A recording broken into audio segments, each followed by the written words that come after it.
cards that you have. Write your questions down, and then just hold it up like this, and my staff will pick them up. And then after we hear the presentations, we'll have sort of a question and answer from the experts, okay? About, and write real clear so we can read the questions. So we can just read them out and go over them one at a time and just start answering the various questions you have. So right now, without further ado, I'm going to turn it over to the guys that are here in Saratoga every day. That's our county sheriffs. And we'll hear from our county sheriffs, and this is the West Valley Patrol Unit.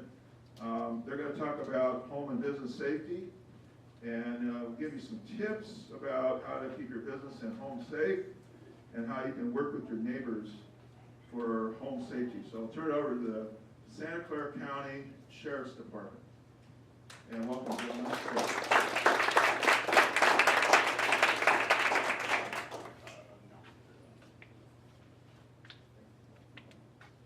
I am Deputy Bond. Can everybody hear me in the back? I'm not a real big mic user. I really don't like the mic. I like talking with my hands there. So I'm going to not use the mic. If my volume comes down, somebody in the back, if you can just give me a thumbs up, I know I need to talk a little bit louder. I am a school resource officer / neighborhood resource officer out of West Valley Patrol Division. There's 3 of us all together. So we are in your schools and we are also in your neighborhoods. So I'm going to start first. I have no clicker, so I'm going to have to. Number one thing for us, help us find you. Help 911 find you. You guys don't have street lights. You have a lot of trees. Beautiful city. I worked midnight patrol for 3 years out here. Sometimes finding your street addresses, your house address is very difficult. Not only for us, but for fire, for paramedics. Multiple reasons why 911 has to find you. If you guys go home tonight when it's dark, look for your house numbers on your house. I'm willing to bet half of you won't be able to find it right away on your own house. And if you guys can't find it, we can't find it either. There's multiple ones, these big, huge, giant ones, reflective ones. They work great. They're fantastic. The quicker we get there, the quicker we can respond to the threat or the incident, the quicker fire and paramedics can get there as well. Preventing home burglaries, doors and locks. Use them. You live in a very safe city. You do not have the major drug dealing, the homicides, the gang fights, but you live in a very nice city. You guys have a lot of large houses, a lot of valuables. Your neighbors are not the ones coming to your house and burglarizing your house. It's people outside of the area because they know you guys have money. The odds of something very valuable being your house here in Saratoga is a lot higher than being in someone's house in East San Jose. So the burglars from out of town are going to go to the areas like Saratoga, Los Altos Hills, because the odds of them getting something valuable is a lot higher in areas like this. The burglars that we are catching are coming from out of the area, Hayward, San Rafael, San Mateo, Palo Alto. It's not your neighbors. Lock your doors. If you move into a new residence, don't trust the fact that the realtor replaced all of the locks. Replace all of them yourself. Spend that extra money for that peace of mind, that security, and change all the locks in your house so that you know you and only you have the key and whoever you gave that out to. Consider having a wide-angle door viewer installed in your door. Most of you guys do. That way you can look and see who is outside your door without having to open your door. Never hide a key outside. Burglars love those.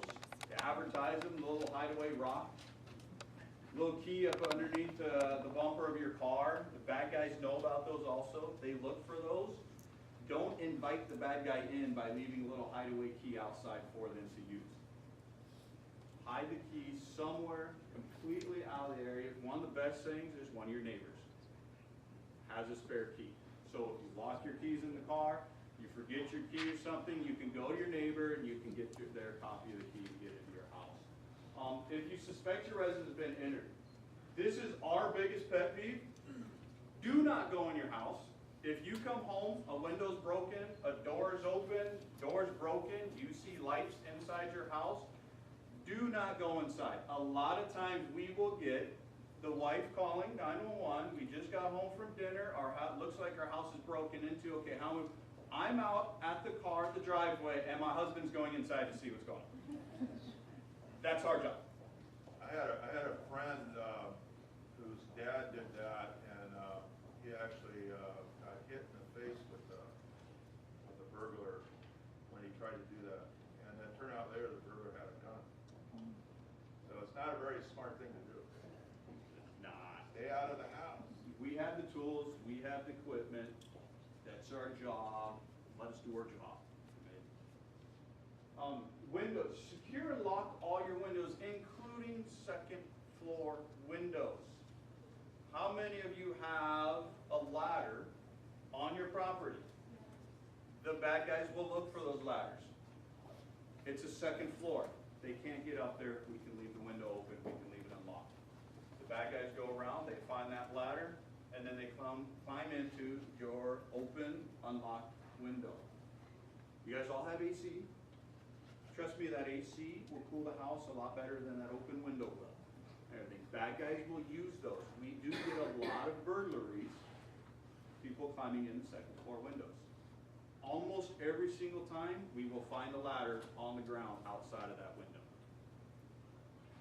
Close your blinds and curtains after dark. You don't want to advertise what you have in that house, because if someone is driving around and is staking out a house, they're going to go to the houses and have the windows open. Because now they can go up, they can look into the house, they can see the nice TV you have, they can see the DVD player you have, they can see all the jewelry, all the crystal, everything you could have, and they can make a mental note of it. They can use their camera phones and take photographs of it. So now, when they come back later with their friends, they know exactly where they're going to go in your house to get the property that they want. If those blinds are closed, they can't look into your house, they can't make that plan, and it's more of a deterrent. Everyone should have lights around their house. Make sure the lights are within the city codes. The more lights you have on your property, the less likely the bad guys are going to go there. Especially motion sensor lights. They work great. Midnight, alarm calls, burglary calls, searching houses. Every time a light pops on, even myself, over 100 of them, I still get that, what was that? A burglar who's going into a neighborhood who doesn't know that house, doesn't know if it's the homeowner turning that light on or if it's motion sensor. And most of the time they will be feeded out there and they will leave. Your landscaping, make sure, don't give them places to hide. We have all these nice shrubberies and all these bushes, and then we'll just grow it over the windows. So if an alarm does go off, our lights go off, your neighbors hear something, your neighbors look outside, look at your property, and they see nothing because the bad guy is hunkering down behind those trees right underneath that, window. Or when we go through the area. Sometimes maybe we'll miss that open window on the outside because it's so covered with brushes and trees, we didn't see the bottom corner that was broke out. Also, a lot of times the big trees and sagebrushes, we've had burglaries to where they actually climbed up the vines to get to that second floor balcony where the window was open. And don't give them an avenue to hide, and don't give them an avenue to climb up to get into your house. Alarm systems, turn them on. They are absolutely useless if they are not on. Make sure they're on. It's a little bit frustrating, and I feel really bad when we go to a burglary call afterwards and we're taking the report, do you have an alarm system? Yes, I do. Was it on? No, it wasn't. We go to alarm calls all the time. Very few, we have gone to some home burglaries where the alarms have been cut, but very few home burglaries do we respond to that the alarms are actually on. Almost every single burglary, they either don't have an alarm or the alarms were never turned on. Make sure all of the contact is up to date. If we respond to an alarm call, we are going to search the outside perimeter of the house And if window's not open or broken, a door's not open, there's no way in, we are not gonna break into your house to see if anything was burglarized. We will try to contact a responsible party. All the time we get, well, it's either the last homeowner, they no longer live there, or they're out of town, and we can't contact anybody. So we can't make entry to the house to see if it is burglarized. So a week, 2 weeks later, when the homeowners come home from vacation or whatever, they go in the house, you know, the house is burglarized. It's always easier for us to know right away, because there's been times where we've caught burglars. They have a lot of property on themselves, and then it sits on hold for safekeeping, and then 2 weeks later, the homeowners come back, well, my house is burglarized, here's my property, you know what, we already have that. But we couldn't charge the guy with possession of stolen property or anything, because we didn't know it was actually stolen, because we didn't have proof of it. So the sooner that we can get that information into the system, the sooner we can get that property recovered to you as well. Especially if you are out of state, out of town, or out of county, make sure you update it with a local individual who can possibly respond out to your house. All the time we go, oh no, we have a note, alarm company has a notation there in Europe. That's not gonna help you. You're not gonna fly back from Europe to come check your house, see if it's burglarized. Make sure it's a local individual who can respond out to the location. Give the gate codes, please. This is a personal one here. Those big, huge gates, if we don't have the gate code to get in, we've got to climb them. It's not real easy climbing gates with these wool pants, this belt, and this vest on. I've climbed too many of your guys' gates. I've lost count, don't want to keep track. I've been lucky, I have not torn my pants yet. A few other deputies have. Everything, but please let your alarm company know what your gate code is. Because also, those gates make a lot of noise when we climb them. If there is somebody in the house, we have just advertised, the cops are here, run and get away. It's where if we have the gate code, we can open up the gate, and then we can proceed into the house on the property a lot quicker than if we have to climb over those fences and then run up your driveways. Because some of you guys have some really long driveways, and then we gotta hike all the way up there. Before your vacation, let one of your neighbors know you're going on vacation, so that they know you're not gonna be home. So if they see lights, an alarm goes off, they see a car in there, they know it's not you. So that they can call us and let us know, my neighbor's on vacation, somebody just pulled into their driveway. Place a vacation hold on your mail. Go down to local post office and place a vacation hold on your mail so that they don't keep delivering your mail. So if you're gone for 2 weeks, if you're gone for a month, you're lucky enough to be gone for 6 months, your mail does not pile up and pile up and pile up. And then the bad guys, one, know you're not home. And now they start taking that mail as well, which brings about more hazards for you. Place a vacation hold. When you get back, let them know that you want to come and pick the mail up. Because they have the option of when you return, a return date, they'll come and give you all of your mail. If it doesn't fit in your mailbox, then you get that little white property of U.S. Postal Service with all of your mail in it, and they put it right next to your mailbox, or they put it on your doorstep.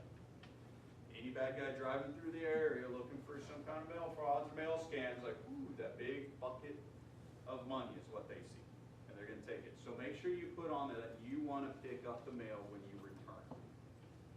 Set timers on your lights, not just one light on the front porch, maybe one upstairs, one downstairs, 2 or 3 different rooms, and alternate the times. You don't want all the lights in your house to come on at one time, go off at one time, because the bad guys go and they stake out houses. And if they drive by your house 4 nights in a row and they say, look, lights come on at 5 at night, every day they go off at midnight, those people aren't home, those are timers.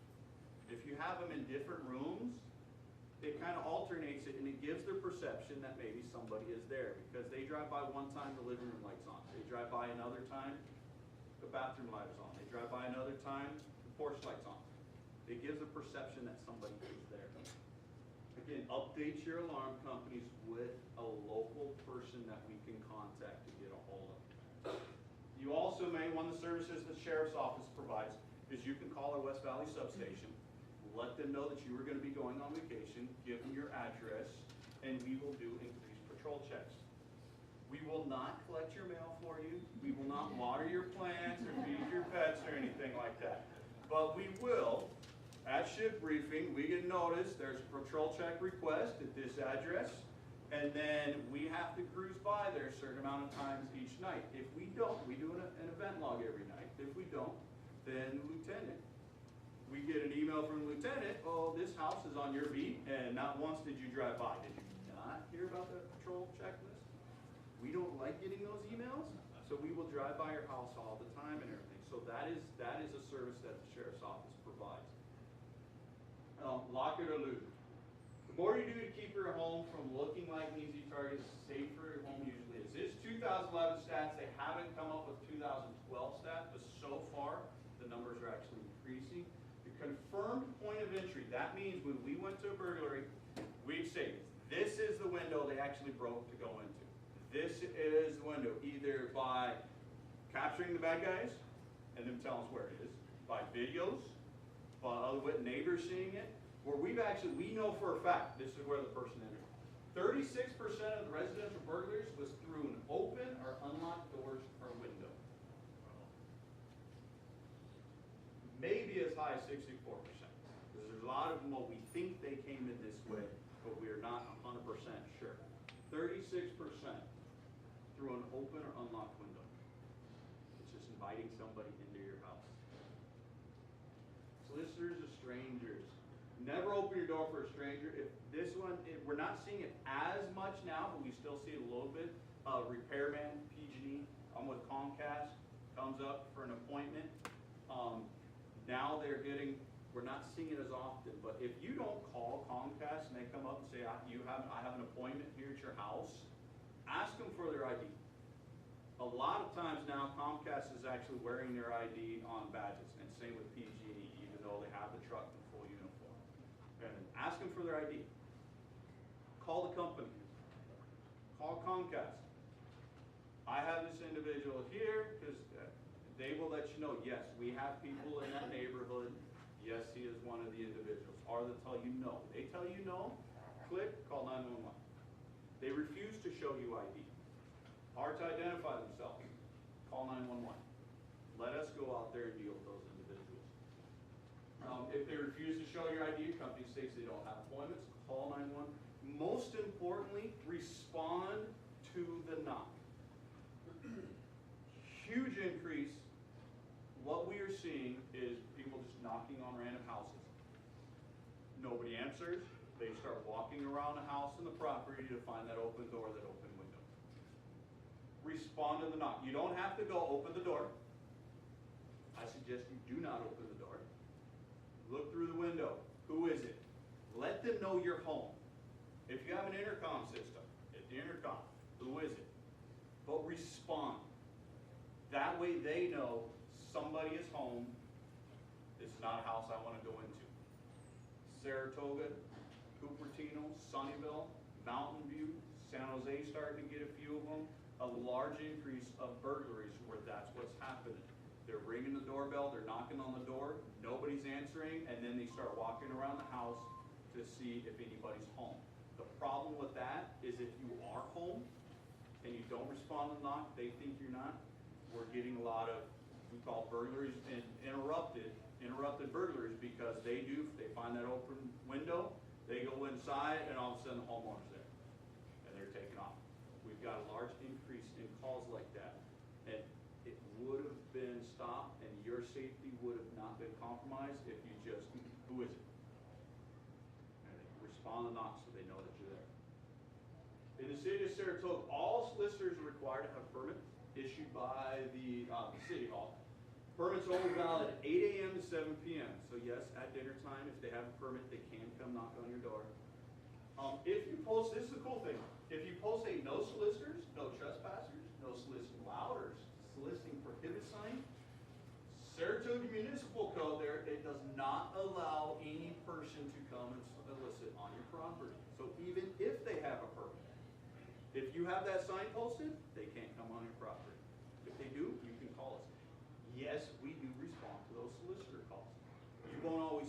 because they're usually a couple houses down or on another block once by the time we make contact, but we do go to those calls. Those soliciting for religious, political, charitable, or educational purposes are exempt from requiring a permit, but they must adhere to the no solicitor signs. That's a cool thing about the Muni code here. Protecting your vehicle. Whose vehicle is that? I got it off the internet. No, not mine. It's a crime of opportunity. We get all the time. There's about 100 cars in the parking lot. Why'd they break into my car and not another one? Well, because your laptop was sitting on the front seat. Because your purse was sitting on the back seat. We get a lot. Well, all they did was take an empty laptop bag. The laptop wasn't in there. The bad guy doesn't know that. The bad guy sees a laptop bag sitting on the front seat or in the front floorboard. We're not seeing anymore the auto burglaries to where they're breaking into the car, they're rummaging through the center console, they're rummaging through the trunk and the glove box. No, it's the quick smash the window, grab that purse, grab that iPad, grab that iPod charging in there, or that laptop, and they're moving on. It's a crime of opportunity. They will walk through the parking lot, they'll ID the cars, and oh, there's a purse in this one, there's an iPod in this one, a GPS system in this one. They'll go to the end of the aisle and say, okay, you get that car, you get that car. They'll walk down the aisle. We have had burglaries to where somebody was standing at a car 3 cars away and didn't even see the bad guy break that window and grab the purse. We have video camera, so we saw it, and that's how we knew she was standing there. She didn't even see it.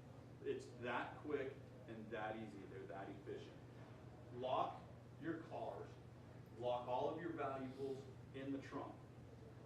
It's a lot harder to break into your trunk than it is to break that window and grab something. Make sure all of your valuables are in the trunk. Even if you park it at your house, in your driveway, in your garage, you should get in the practice of locking your doors all the time. When you are out and about walking by yourself, personal safety is big.